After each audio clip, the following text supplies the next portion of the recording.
ಇವತ್ತು get ready with me ಮಾಡೋಣ. ಬೇಗ ಚಕ ಚಕ ಅಂತ 10 ನಿಮಿಷದಲ್ಲಿ ಹೆಂಗೆ ಮೇಕಪ್ ಮಾಡಿಕೊಂಡು ರೆಡಿಯಾಗಿ ಹೋಗೋದು ಅಂತ ನೋಡೋಣ. ನಾನು ಈ ಡ್ರೆಸ್ನ ಇವತ್ತು ಹಾಕ್ಕೊಳ್ತಿದ್ದೀನಿ. ತೋರಿಸಿದಂಥ ರೆಡ್ ಕಲರ್ ಡ್ರೆಸ್ ಬಂದು ಬಾಡಿಕಾನ್. ಅದು ನೀ ಲೆಂತ್ ಉಂಟು, ಬಟ್ ಆದರೆ ನೀ ಲೆಂತ್ ಅದನ್ನು ಚಳಿ ಇದೆಯಲ್ಲ, ಸೊ ಹಾಕೋದು ಬೇಡ ಅಂತ ಅದನ್ನು ಹೇಗೆ ಸ್ಟೈಲಿಂಗ್ ಮಾಡ್ತೀನಿ ಅಂತ ಕೊನೆ ತನಕ ನೋಡಿ. ಯಾವುದೆಲ್ಲ ಪ್ರಾಡಕ್ಟ್ಸ್ನ ಯೂಸ್ ಮಾಡ್ತಾ ಇದ್ದೀನಿ ಆ್ಯಂಡ್ ಯಾವ ಸ್ಟೆಪ್ಸ್ ಎಲ್ಲ ಫಾಲೋ ಮಾಡ್ತೀನಿ ಆ್ಯಂಡ್ ಒಂದು ಟಿಪ್ಸ್ ನಿಮಗೆ ನಾನು ಹೇಳ್ತೀನಿ, ಅದನ್ನು ಕೊನೆ ತನಕ ಮಿಸ್ ಮಾಡ್ದಲೇ ನೋಡಿ. ಅದು ಲಾಂಗ್ ಲಾಸ್ಟಿಂಗ್ ಆಗಿರುತ್ತೆ. ಅದು ಒಂದು ಟಿಪ್ಸ್ನ ನೀವು ಫಾಲೋ ಮಾಡಿದರೆ ಸಾಕು, ನೀವೇನೇ ಮೇಕಪ್ ಮಾಡಿದರೂ ಅದು ವಾಶ್ ಮಾಡೋವರೆಗೂ ಹೋಗೋದಿಲ್ಲ, ಲಾಂಗ್ ಲಾಸ್ಟಿಂಗ್ ಇರುತ್ತೆ ಆ್ಯಂಡ್ ಸ್ವೆಟ್ ಪ್ರೂಫ್ ಕೂಡ ಇರುತ್ತೆ. ಆ ಟಿಪ್ಸ್ನ ಫಾಲೋ ಮಾಡಿ, ಓಕೆನಾ? ಸೊ ಎಲ್ಲರಿಗೂ welcome to my channel, welcome to Ramya Chamani blogs. Happy new year ಎಲ್ಲರಿಗೂ. ಈ ಹೊಸ ವರ್ಷದ ಮೊದಲನೇ ವಿಡಿಯೋ ನಂದಾಗಿರುತ್ತೆ. ಸೊ ಎಲ್ಲರೂ ಖುಷಿಯಿಂದ ಇರಿ, ಹ್ಯಾಪಿಯಾಗಿರಿ. ನಿಮ್ಮ ಎಲ್ಲ ಡ್ರೀಮ್ಸ್ ಆಗಿರಲಿ, ನೀವು ಏನೇನೆಲ್ಲ ಅಂದ್ಕೊಂಡಿದ್ದೀರಾ ಎಲ್ಲ ಸಕ್ಸಸ್ಸು ನಿಮ್ಮದಾಗಲಿ ಅಂತ ವಿಶ್ ಮಾಡ್ತಾಯಿದ್ದೀನಿ. ಫಸ್ಟು ಎಲ್ಲ ಚೆಂದ ಫೇಸ್ ವಾಶ್ ಮಾಡಿ ಬಂದಮೇಲೆ ನಾನು ಮಾಯ್ಶ್ಚರೈಸರ್ ಯೂಸ್ ಮಾಡಿದೆ. ಮಾಯ್ಶ್ಚರೈಸರ್ ಯಾವ್ದು ಯೂಸ್ ಮಾಡಿದೆ ಅಂದರೆ ಸೆಟಫಿಲ್ ಯೂಸ್ ಮಾಡಿದ್ದು ನಾನು, ನಂಗೆ ಅದು ಇಷ್ಟ ಆಗುತ್ತೆ. ಅದಾದ ನಂತರ ಸೆರಮ್ ಯೂಸ್ ಮಾಡಿದೆ ಗಾರ್ನಿಯರ್ದು. ನನ್ನ ಹತ್ರ ತುಂಬಾ ಪ್ರಾಡಕ್ಟ್ಸ್ಗಳಿದೆ, ಬೇರೆ ಬೇರೆ ಸೆರಮ್ಸು, ಬಟ್ ಕೈಗೆ ಯಾವ್ದ್ಯಾವ್ದು ಸಿಗ್ತಾ ಇರುತ್ತೆ ಅದನ್ನು ಅಪ್ಲೈ ಮಾಡ್ತಾ ಇರ್ತೀನಿ. ಸೊ ನನಗೀಗ ಗಾರ್ನಿಯರ್ ಸಿಕ್ತು, ಅದನ್ನು ಯೂಸ್ ಮಾಡಿದೆ. ನಾನಿಲ್ಲಿ ಯಾವುದೇ ಪ್ರಾಡಕ್ಟ್ಸ್ನ ಪ್ರಮೋಟ್ ಮಾಡೋಕ್ಕಾಗಲಿ ಆ ಥರ ಯಾವುದು ಇದು ಮಾಡ್ತಾಯಿಲ್ಲ. ಇದು ನಾನು ಓನಾಗಿ ನನಗೆ ಯಾವ್ದ್ಯಾವ್ದು ಇಷ್ಟ ಆಗುತ್ತೆ ಪ್ರಾಡಕ್ಟ್ಸು ಅದ್ರದ್ದನ್ನು ನಾನು ಯೂಸ್ ಮಾಡಿ ನಿಮಗೆ ಹೇಳ್ತಾ ಇರೋದು. ಆ್ಯಂಡ್ ಇದು ಬಂದುಬಿಟ್ಟು ಸನ್ಸ್ಕ್ರೀನು. ಇದು ನನಗೆ ಆ್ಯಕ್ಚುಲಿ ಡಾಕ್ಟರ್ ರೆಕಮೆಂಡ್ ಮಾಡಿದ್ದಂಥ ಸನ್ಸ್ಕ್ರೀನ್ ಆ್ಯಕ್ಚುಲಿ. ಯಾಕಂದರೆ ತುಂಬಾ ಸನ್ ಬರ್ನ್ ಆಗಿತ್ತು, ಲೈಕ್ ಫೋರ್ಹೆಡಲ್ಲೆಲ್ಲ ನನಗೆ ಸನ್ ಬರ್ನಿಂದ ಪ್ಯಾಚಸ್ ಆಗಿಬಿಟ್ಟಿತ್ತು. ಸೊ ಆವಾಗ ಡಾಕ್ಟರ್ ಕನ್ಸಲ್ಟ್ ಮಾಡಿದಾಗ ಅವ್ರು ಪ್ರಿಸ್ಕ್ರೈಬ್ ಮಾಡಿರೋ ಅಂಥ ಸನ್ಸ್ಕ್ರೀನ್ ಇದು. ಎಷ್ಟು ಬಟರಿ ಸಾಫ್ಟ್ ಇದೆ ಅಂದರೆ, ಎಷ್ಟು ಸಖತ್ತಾಗಿ ಬ್ಲೆಂಡ್ ಆಗುತ್ತೆ ಅಂದರೆ, ವೈಟ್ ಕಾಸ್ಟ್ ಇಲ್ಲ, ಸಿಕ್ಕಾಪಟ್ಟೆ ಚೆನ್ನಾಗಿ ಸ್ಕಿನ್ನಿಗೆ ಸಖತ್ತಾಗಿ ಸ್ಮರ್ಜ್ ಆಗುತ್ತೆ.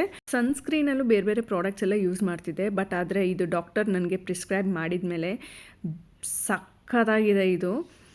ಅವಾಗಿಂದನೂ ನಾನು ಇದನ್ನೇ ಯೂಸ್ ಮಾಡ್ತಾಯಿದ್ದೀನಿ. ನೀವು ಯಾವ್ದು ಬೇಕಾದರೂ ಸನ್ಸ್ಕ್ರೀನ್ನ ಯೂಸ್ ಮಾಡ್ಬೋದು. ಸನ್ಸ್ಕ್ರೀನ್ನ ನೀವು ಡೇ ಟೈಮಲ್ಲಾಗಲಿ ನೈಟ್ ಟೈಮಲ್ಲಾಗಲಿ ಯಾವುದೇ ರೀತಿ ಮೇಕಪ್ ಮಾಡಿದ್ರೂ ಈ ಸನ್ಸ್ಕ್ರೀನ್ನ ಯೂಸ್ ಮಾಡಿಬಿಟ್ಟು ಮೇಕಪ್ ಮಾಡಿ. ಯಾವುದೇ ರೀತಿ UV ರೇಸ್ ಎಫೆಕ್ಟ್ ಆಗಲ್ಲ, ಸ್ಕಿನ್ ಚೆನ್ನಾಗಿರುತ್ತೆ ಅಂತ. ಈವನ್ ನನಗೆ ಡಾಕ್ಟರ್ ಕೂಡ ಅದೇ ಹೇಳಿರೋದು, ಎನಿ ಟೈಮ್ ಸನ್ಸ್ಕ್ರೀನ್ ಯೂಸ್ ಮಾಡಿ ಅಂತ. ಯೂಶ್ವಲಿ ನಾನು ಇಷ್ಟೊಂದೆಲ್ಲ ಮೇಕಪ್ ಮಾಡ್ಕೊಳ್ಳೋದೇ ಇಲ್ಲ. ಜಸ್ಟ್ ನನ್ನ ಮೇಕಪ್ಪಲ್ಲಿ ಒಂದು ಮಾಯ್ಶ್ಚರೈಸರ್ ಇರುತ್ತೆ, ಆಮೇಲೆ ಒಂದು ನಾರ್ಮಲಾಗಿ ರೆಗ್ಯುಲರಾಗಿ ಯೂಸ್ ಮಾಡುವಂಥ ಒಂದು ಕ್ರೀಮ್ ಆ್ಯಂಡ್ ಕಾಜಲ್, ಲಿಪ್ಸ್ಟಿಕ್, ಇದಿಷ್ಟು ಇರುತ್ತೆ. ಅಕೇಶನ್ ಅಂತ ಬಂದಾಗ ಅಥವಾ ಫೆಸ್ಟಿವಲ್ ಈ ಥರ, ಇವತ್ತು ನ್ಯೂ ಇಯರ್ ಸೆಲೆಬ್ರೇಷನ್ ಇರೋದ್ರಿಂದ ನ್ಯೂ ಇಯರ್ಗೆ ಒಂದು ಸ್ವಲ್ಪ ಮೇಕಪ್ ಎಲ್ಲ ಚೆನ್ನಾಗಿ ಮಾಡ್ಕೊಂಡು ಹೋಗೋಣ ಅಂತ ಅನಿಸ್ತು. ಸೊ ಅದಕ್ಕೆ ಈ ಫೌಂಡೇಶನ್ ಅದು ಇದು ಎಲ್ಲ ಅಪ್ಲೈ ಮಾಡಿಕೊಂಡು ಈ ಥರ ಸ್ಟೆಪ್ ಬೈ ಸ್ಟೆಪ್ ಮಾಡ್ಕೊಂಡು ಹೋಗೋಣ ಅಂತ ಈ ಥರ ಮೇಕಪ್ ಮಾಡ್ಕೊತಾ ಇದ್ದೀನಿ. ನ್ಯೂ ಇಯರ್ ಅಂದಮೇಲೆ ಒಂದು ಸ್ವಲ್ಪನಾದರೂ ಮಿಂಚಬೇಕಲ್ವಾ, ಅದಕ್ಕೆ ಸ್ವಲ್ಪ ಗ್ಲೋಯಿ ಆಮೇಲೆ ಶೈನಿಂಗ್ ಆಗಿರಲಿ ಅಂತ ಮೇಕಪ್ ಮಾಡ್ಕೊಳ್ತಾ ಇದ್ದೀನಿ. ನಾನಿಲ್ಲಿ ಯಾವುದೇ ರೀತಿ ಸ್ಟೆಪ್ ಬೈ ಸ್ಟೆಪ್ ಇದೇ ಥರ ಒಂದಾದ್ಮೇಲೆ ಒಂದು ಅದನ್ನೇ ಫಾಲೋ ಮಾಡಬೇಕು ಅನ್ನೋ ಸ್ಟೆಪ್ಸ್ನ ನಾನು ಯಾವುದೂ ಫಾಲೋ ಮಾಡ್ತಿಲ್ಲ. ಬಿಕಾಸ್ ನಂಗೆ ಅದು ಗೊತ್ತಿಲ್ಲ. ಸಮ್ಟೈಮ್ಸ್ ಸರಮ್ ಫಸ್ಟ್ ಯೂಸ್ ಮಾಡಿದರೆ ಆಮೇಲೆ ಮಾಯ್ಶ್ಚರೈಸರ್ ಈ ಥರ ಹೆಂಗೆ ಬೇಕು ಹಂಗಂಗೆ ಯೂಸ್ ಮಾಡಿಕೊಂಡು ಮೇಕಪ್ ಮಾಡ್ಕೊಳ್ತಾ ಇರ್ತೀನಿ.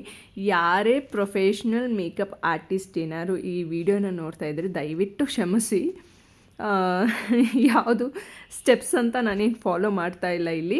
ಜಸ್ಟ್ ನನ್ನ ಸ್ಕಿನ್ಗೆ ಯಾವ ಥರ ಮೇಕಪ್ ಮಾಡಿಕೊಂಡ್ರೆ ಯಾವ ಥರ ಸೆಟ್ ಆಗುತ್ತೆ ಆ ಬೇಸಿಸ್ ಮೇಲೆ ನಾನು ಮೇಕಪ್ ಮಾಡ್ಕೊಳ್ತಾ ಇರೋದು. ಆ್ಯಂಡ್ ಇದು ನನಗೆ ಸಖತ್ ಕಂಫರ್ಟಬಲ್ ಆಗಿರುತ್ತೆ ಆ್ಯಂಡ್ ಲೈಟ್ ವೇಟ್ ಇರುತ್ತೆ, ಸ್ಮರ್ಚ್ ಪ್ರೂಫ್, ವಾಟರ್ ಪ್ರೂಫ್ ಅನ್ನೋ ರೀತಿಲಿ ಎಲ್ಲ ಇರುತ್ತೆ. ನಾನು ಯಾವಾಗ ಮನೆಗೆ ಬಂದು ಫೇಸ್ ವಾಶ್ ಮಾಡ್ತೀನೋ ಅಲ್ಲಿವರೆಗೂ ಮೇಕಪ್ ಚೂರು ಹೋಗಿರಲ್ಲ, ಅದು ಮಾತ್ರ 100% ಗ್ಯಾರಂಟಿ. ತುಂಬಾ ಸ್ಟೆಪ್ಸ್ನ ಫಾಲೋ ಮಾಡಬೇಕು, 5 ನಿಮಿಷ ಬಿಡಬೇಕು ಡ್ರೈ ಆಗೋಕ್ಕೆ, 10 ನಿಮಿಷ ಬಿಡಬೇಕು ಸೆಟ್ ಆಗೋಕ್ಕೆ, ಈ ಥರ ಎಲ್ಲ ಯಾವುದೂ ನಂದಿಲ್ಲ. ಜಸ್ಟ್ 10 ಮಿನಿಟ್ಸಲ್ಲೇ ಎಲ್ಲ ಮೇಕಪ್ ಫಿನಿಶ್ ಆಗಿಬಿಡಬೇಕು, ಆ ಥರ ನಾನು ಮೇಕಪ್ ಮಾಡ್ಕೊಳ್ತೀನಿ. ಅದೇ ಹೇಳ್ದಂಗೆ ಒಂದು ಟಿಪ್ಸ್ನ ಫಾಲೋ ಮಾಡಿದರೆ ಸಾಕು, ಫ್ಲಾಲೆಸ್ ಮೇಕಪ್ ಮಾಡ್ಕೋಬೋದು. ಸ್ವೆಟ್ ಪ್ರೂಫು ಆಗಿರುತ್ತೆ, ವಾಟರ್ ಪ್ರೂಫು ಆಗಿರುತ್ತೆ. ನಿಮಗೆ ಮುಂಚೆನೇ ಹೇಳ್ದಾಗೆ ನಾನು ರೆಗ್ಯುಲರಾಗಿ ಯೂಸ್ ಮಾಡುವಂಥ ಒಂದು ಡೇ ಕ್ರೀಮ್, ಅದು ಬಿಟ್ಟರೆ ಮಾಯ್ಶ್ಚರೈಸರ್ ಅಷ್ಟೇ. ಅದ್ರ ಜೊತೆಗೆ ಒಂದು ಲಿಪ್ಸ್ಟಿಕ್, ಇದನ್ನು ಹಾಕ್ಬಿಟ್ಟು ರೆಡಿ ಟು ಗೋ ಅನ್ನೋ ಥರ ಹೋಗ್ತಾ ಇರ್ತೀನಿ ಅಷ್ಟೇ. ಅದು ಬಿಟ್ಟರೆ ಈ ಥರ ಏನೋ ಅಕೇಶನ್ ಇತ್ತು, ಫೆಸ್ಟಿವಲ್ ಇತ್ತು, ಈಗೇನೋ ಒಂದು ಪಾರ್ಟಿಗೋ ಅವ್ರು ಮೀಟ್ ಮಾಡೋಕ್ಕೋ ಎಲ್ಲೋ ಹೋಗ್ತಿದ್ದೀವಿ ಅಂದಾಗ ಈ ಥರ ಒಂದು ಚೂರು ಸ್ವಲ್ಪ ಒಂದು ಎಕ್ಸ್ಟೆಂಡೆಡ್ ಇದಾಗಿ ಯೂಸ್ ಮಾಡೋವಂಥ ಪ್ರಾಡಕ್ಟ್ಸ್ ಇದು. ರೋಸ್ಮೆರಿ ಆಯಿಲ್ ಯೂಸ್ ಮಾಡಿದ ನಂತರ ನಾನು ಯೂಸ್ ಮಾಡಿದಂಥ ಪ್ರಾಡಕ್ಟ್ ಬಂದು ಫೌಂಡೇಶನ್. ಎಷ್ಟು ಬ್ಯೂಟಿಫುಲ್ ಅಂದರೆ ಸಖತ್ತಾಗಿದೆ ಆ ಪ್ರಾಡಕ್ಟ್ ಮಾತ್ರ. ನೀವು ಹಾಗೆ ಅಪ್ಲೈ ಮಾಡಿದರೆ ಅಷ್ಟು ಚೆನ್ನಾಗಿ ಫ್ಲಾಲೆಸ್ ಮೇಕಪ್ ಸಿಗುತ್ತೆ, ಸಖತ್ತಾಗಿ ಬ್ಲೆಂಡ್ ಆಗುತ್ತೆ, ಮ್ಯಾಟ್ ಫಿನಿಶಿಂಗ್ ಸಿಗುತ್ತೆ. ಸೂಪರಾಗಿದೆ ಆ ಪ್ರಾಡಕ್ಟು. ನಾನು ಆಲ್ಮೋಸ್ಟ್ 2 ಇಯರ್ಸಿಂದ ಆ ಪ್ರಾಡಕ್ಟ್ ಯೂಸ್ ಮಾಡ್ತೀನಿ. ಬಿಕಾಸ್ ನಾನು ಎವ್ರಿ ಡೇ ಫೌಂಡೇಶನ್ ಅಂತೂ ಯೂಸ್ ಮಾಡಲ್ಲ, ಯಾವುದಾದ್ರು ವೆಕೇಷನ್ ಇದ್ದರೆ ಅಷ್ಟೇ. ಹಾಗಾಗಿ ಅದು 2 ಇಯರ್ಸಿಂದ ರನ್ ಆಗ್ತಾನೇ ಇದೆ. ಇನ್ನು ಸ್ವಲ್ಪ ಇದೆ, ಇನ್ನೇನು ಫಿನಿಶ್ ಆಯಿತು. ಆದಮೇಲೆ ನಾನು ಈವನ್ ಅದೇ ಪ್ರಾಡಕ್ಟನ್ನೇ ತೊಗೊಳ್ತೀನಿ, ಯಾಕಂದರೆ ಅಷ್ಟು ಇಷ್ಟ ಆಗಿದೆ ನನಗೆ ಆ ಪ್ರಾಡಕ್ಟು. ಸೊ ಟಿಪ್ಸ್ ಹೇಳ್ತೀನಿ ಅಂದೆ ಅಲ್ವಾ, ಅದಿದೆ. ನೀವು ಯಾವಾಗಲೇ ಫೌಂಡೇಶನ್ ಅಪ್ಲೈ ಮಾಡುವಾಗ ಬ್ಯೂಟಿ ಸ್ಪಾಂಜ್ ಇರುತ್ತಲ್ಲ ಅದನ್ನು ವೆಟ್ ಮಾಡ್ಕೊಳ್ಳಿ. ಅದನ್ನು ಚೆಂದ ವೆಟ್ ಮಾಡಿ ಅದನ್ನು ಸ್ಕ್ವೀಸ್ ಔಟ್ ಮಾಡಿ, ವಾಟರ್ನ, ಎಕ್ಸಸ್ ವಾಟರ್ನ ರಿಮೂವ್ ಮಾಡಿಬಿಟ್ಟು ನೀವು ಫೌಂಡೇಶನ್ನ ಡಾಟ್ ಥರ ಫೇಸ್ ಮೇಲೆ ಹಾಕ್ಕೊಂಡ್ಬಿಟ್ಟು ಅದಾದಮೇಲೆ ಫುಲ್ ಬ್ಲೆಂಡ್ ಮಾಡಿಬಿಡಿ. ಸೊ ಅದು ಕಂಪ್ಲೀಟ್ಲಿ ವಾಟರ್ ಪ್ರೂಫ್ ಆಗುತ್ತೆ, ಸ್ವೆಟ್ ಪ್ರೂಫ್ ಆಗುತ್ತೆ. ಯಾವುದೇ ಫೌಂಡೇಶನ್ ಆಗಿರಲಿ ಅದರಲ್ಲೆಲ್ಲ ಸ್ವೆಟ್ ಪ್ರೂಫು, ವಾಟರ್ ಪ್ರೂಫ್ ಅಂತೆಲ್ಲ ಏನೂ ಇರಲ್ಲ. ಜಸ್ಟ್ ಈ ಟಿಪ್ಸ್ನ ಫಾಲೋ ಮಾಡಿ ಸಾಕು. ಸ್ಪಾಂಜ್ನ ವಾಟರಲ್ಲಿ ಡಿಪ್ ಮಾಡಿ ಅದನ್ನು ಸ್ಕ್ವೀಸ್ ಔಟ್ ಮಾಡಿ ನಿಮ್ಮ ಫೇಸಿಗೆ ಫಸ್ಟು ಎಲ್ಲದನ್ನು ಫೌಂಡೇಶನ್ ಅಪ್ಲೈ ಮಾಡಿಬಿಟ್ಟು ಡ್ಯಾಪ್ ಥರ ಮಾಡಿಕೊಂಡು ಬ್ಲೆಂಡ್ ಮಾಡಬೇಕಾಗತ್ತೆ. ಬ್ಲೆಂಡ್ ಮಾಡಿದರೆ ಫ್ಲಾಲೆಸ್ ಫಿನಿಶ್ 100% ಸಿಗುತ್ತೆ ಆ್ಯಂಡ್ ವಾಟರ್ ಪ್ರೂಫ್ ಆಗುತ್ತೆ. ಇದೇ ಲಾಜಿಕ್ ಆ್ಯಕ್ಚುಲಿ. ಇದು ಯಾವುದೇ ಪ್ರೊಫೆಷ್ನಲ್ ಮೇಕಪ್ ಆರ್ಟಿಸ್ಟ್ಗಳಾಗಲಿ ಯಾರೂ ಹೇಳಲ್ಲ. ಆ್ಯಕ್ಚುಲಿ ಇದೇ ಟ್ರಿಕ್ಸ್ನ ಫಾಲೋ ಮಾಡೋದು ಅವ್ರು ಕೂಡ. ನೀವೇ ಫೇಸ್ ವಾಶ್ ಮಾಡಿ ತೆಗೆಯೋವರೆಗೂ ಮೇಕಪ್ ಮಾತ್ರ ಹೋಗಲ್ಲ 100%. ಅದು ಮಾತ್ರ ಫೌಂಡೇಶನ್ ಹಾಕಿ ಅಪ್ಲೈ ಮಾಡಿದ ನಂತರ ನಾನು ಸೆಟ್ಟಿಂಗ್ ಸ್ಪ್ರೇ ಯೂಸ್ ಮಾಡಿದೆ. ಸೆಟ್ಟಿಂಗ್ ಸ್ಪ್ರೇ ಹಾಕಿ ಒಂದು 2 ಸೆಕೆಂಡ್ಸ್ ಅಷ್ಟೇ ಡ್ರೈ ಆಗಕ್ಬಿಟ್ಟು ಆಮೇಲೆ ಮತ್ತೆ ಬ್ಲೆಂಡರ್ ತೊಗೊಂಡು ಜಸ್ಟ್ ಬ್ಲೆಂಡ್ ಮಾಡಿಕೊಂಡ್ರೆ ಆಯಿತು. ಏನಾದರೂ ಎಕ್ಸಸ್ ಇದ್ದರೆ ಅನ್ನೀವನ್ ಇದ್ದರೆ ನೀಟಾಗಿ ಬ್ಲೆಂಡ್ ಆಗುತ್ತೆ. ನಂತರ ನಾನು ಯೂಸ್ ಮಾಡಿದ್ದು ಚಿಕ್ ಟಿಂಟ್. ನಾನು ಅದನ್ನು ಜಾಸ್ತಿ ಯೂಸ್ ಮಾಡಿಲ್ಲ, ಅದು ನಂಗೆ ಅಷ್ಟೊಂದು ಸೆಟ್ ಆಗಲ್ಲ. ಸೊ ಲೈಟಾಗಿ ಅದು ಚಿಕ್ ಟಿಂಟ್ನ ನಾನು ಯೂಸ್ ಮಾಡಿದೆ. ಅದಾದ ನಂತರ ಕಾಂಪ್ಯಾಕ್ಟ್ ಪೌಡರ್ನ ತೊಗೊಂಡೆ. ಕಾಂಪ್ಯಾಕ್ಟ್ ಪೌಡರಲ್ಲಿ ಎಲ್ಲೆಲ್ಲಿ ಕ್ರೀಸ್ ಲೈನ್ಸ್ ಆಗುತ್ತೆ ಅಲ್ಲಿಗೆ ಐಸ್ ಹತ್ರ, ನೋಸ್ ಹತ್ರ ಅಲ್ಲೆಲ್ಲ ಸ್ವಲ್ಪ ಕಾಂಪ್ಯಾಕ್ಟ್ ಪೌಡರಿಂದ ಸೆಟ್ ಮಾಡಿಕೊಂಡೆ. ಈ ಐ ಪ್ಯಾಲೆಟ್ನ ಯೂಸ್ ಮಾಡಿಕೊಂಡು ಐ ಶ್ಯಾಡೋ ಅದರಲ್ಲೇ ಅಪ್ಲೈ ಮಾಡಿಕೊಂಡೆ. ಜಸ್ಟ್ 1 ಶೇಡ್ ಮಾತ್ರ ತೊಗೊಂಡು ಐ ಶ್ಯಾಡೋ ಮಾಡ್ಕೊಂಡಿದ್ದು ನಾನು. ಎಷ್ಟು ಹೈಲಿ ಪಿಗ್ಮೆಂಟೆಡ್ ಇದೆ ಅಂದರೆ ಇದು ವಾವ್ ಅಂತಲೇ ಹೇಳ್ಬೋದು. ಸಖತ್ತಾಗಿದೆ.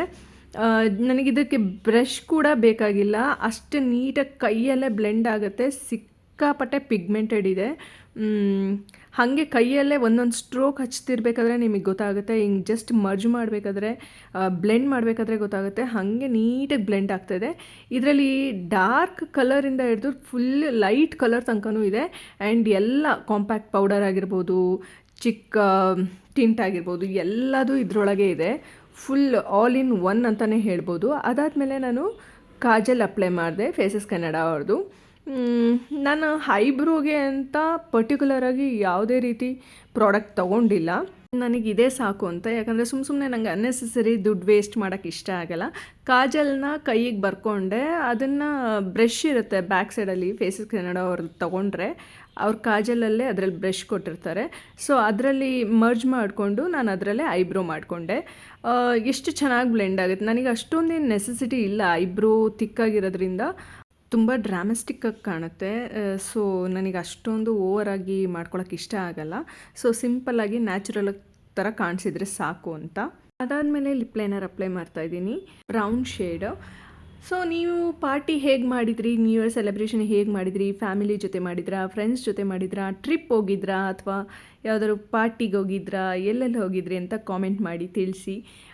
ನಂದು ಆ್ಯಕ್ಚುಲಿ ಇದ್ದಿದ್ದು ಪ್ಲ್ಯಾನು ಇಲ್ಲೇ ನಿಯರ್ ಬೈ ಮನೆ ಹತ್ರ ಇರೋವಂಥ ಮಾಲಿಗೆ ಹೋಗೋಣ ಅಂತ. ಬಟ್ ಆಮೇಲೆ ಅನಿಸ್ತು ಬೇಡ, ಓರಿಯನ್ ಮಾಲಿಗೆ ಹೋದರೆ ಬೆಟರ್ ಅಲ್ವಾ. ಲಾಸ್ಟ್ ಟೈಮ್ ಯಾವುದೋ ನಾನು ವೀಡಿಯೋ ನೋಡಿದ್ದೆ, ಅಲ್ಲೂ ಸ್ವಲ್ಪ ಸೆಲೆಬ್ರೇಷನ್ ಇತ್ತು.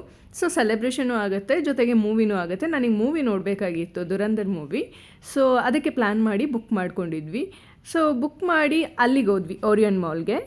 ಎಂಥ ಫ್ಲಾಪ್ ಸ್ಟೋರಿ ಆಯಿತು ಅಂದರೆ, ಓರಿಯನ್ ಮಾಲ್ ಹತ್ರ ಹೋದರೆ ಫುಲ್ ಲೈಟಿಂಗ್ಸೇ ಇಲ್ಲ. ಔಟ್ಸೈಡಲ್ಲಿ ಒಂಚೂರು ಲೈಟಿಂಗ್ಸ್ ಇಲ್ಲ, ಒಳಗಡೆ ಮಾತ್ರ ಲೈಟಿಂಗ್ಸ್ ಇತ್ತು. ಆಮೇಲೆ ಅಲ್ಲಿ ಎಲ್ಲ ಶಾಪ್ಸು ಕ್ಲೋಸ್ ಆಗಿತ್ತು. ಒಳಗಡೆ ಮಾಲಲ್ಲಿ ಯಾವ ಶಾಪ್ಸು ಓಪನ್ ಇಲ್ಲ. ಓನ್ಲಿ ಫಾರ್ ಎಂಟ್ರಿ ಯಾರಿಗೆ ಅಂದರೆ ಮೂವೀಸ್ ಬುಕ್ ಮಾಡಿರೋರಿಗೆ ಅಥವಾ ಮೂವಿ ನೋಡೋಕೆ ಹೋಗೋರಿಗೆ ಮಾತ್ರ, ಪಿ ವಿ ಆರಿಗೆ ಅಷ್ಟೇ. ಅದು ಬಿಟ್ಟರೆ ಬೇರೆ ಯಾರಿಗೂ ಅಲೋನೇ ಇಲ್ಲ ಅಲ್ಲಿ. ನನಗೆ ಯಾವುದು ಪಾರ್ಟಿ ಬೇಡ, ಸಖತ್ತು ಕ್ರೌಡ್ ಇರುತ್ತೆ ಅಥವಾ ಗಲಾಟೆಗಳು ಜಾಸ್ತಿ ಇರುತ್ತೆ, ಸುಮ್ಮನೆ ಯಾಕೆ ಅಂಥೇಳಿ ಮೂವಿಗೆ ಬುಕ್ ಮಾಡ್ಕೊಂಡ್ವಿ. ಪೀಸ್ಫುಲ್ಲಾಗಿ ಆರಾಮಾಗಿ ಇಷ್ಟ ಇರೋ ಅಂಥ ಕೆಲಸನ ಮಾಡಬೇಕಲ್ವಾ. ಸೊ ನನಗೆ ಅದು ತುಂಬ ದಿನದಿಂದ ಆ ಮೂವಿ ನೋಡಬೇಕು ಅಂತ ಸಖತ್ತು ಇಷ್ಟ ಇತ್ತು, ಕ್ರೇಜ್ ಇತ್ತು. ಅದಂತೂ ಸಾಂಗ್ ಮೇಲಂತೂ ಫಿದಾ ಆಗೋಗ್ಬಿಟ್ಟಿದೆ, ಅದ್ರದ್ದೇ ಹ್ಯಾಂಗ್ ಓವರ್ ಇತ್ತು. ಸೊ ಅದಕ್ಕೆ ಮೂವಿ ಬುಕ್ ಮಾಡಿ ಆ ಮೂವಿಗೆ ಹೋಗಿ ನ್ಯೂ ಇಯರ್ ಸೆಲೆಬ್ರೇಷನ್ ಅಲ್ಲೇ ಆಯಿತು. 10:30ಗೆ ನಾವು ಬುಕ್ ಮಾಡಿದ್ದು. ಸೊ ಮನೆಗೆ ಬಂದಿದ್ದು 3:30 ಆಗೋಗಿತ್ತು.